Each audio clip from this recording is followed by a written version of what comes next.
Measure and mark out an active area of up to 2 square meters.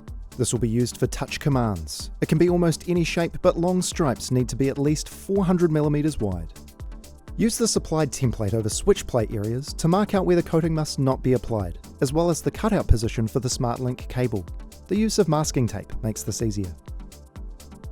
Paint around the edges of the marked switch plate area with a brush.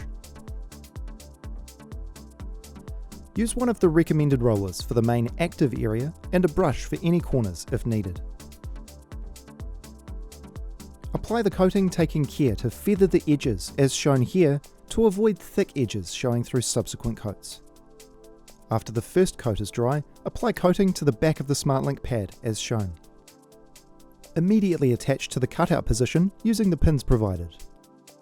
Make sure the cable end is pushed inside the wall, then apply the final coat of SmartTouch conductive coating over the entire active area.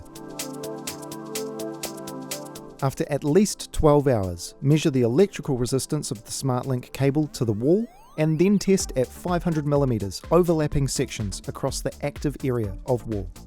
Around 1500 ohms is typical, but consult the datasheet for more details. Choose from the large range of colours in Resin Space Coat or Lustracryl to provide an easy to clean surface over your active area or entire wall. For high use areas or even better resistance against really dirty hands, apply a coat of Resin Space Coat Clear as extra protection. It's now time for an electrician to connect the wiring. The electrician may need to configure the system using the installation app.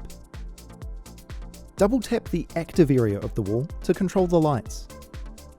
Homeowners can also download the SmartTouch installation app to reconfigure and customize the system, including a range of touch commands and timer functions. That's it. Enjoy using your new SmartTouch system.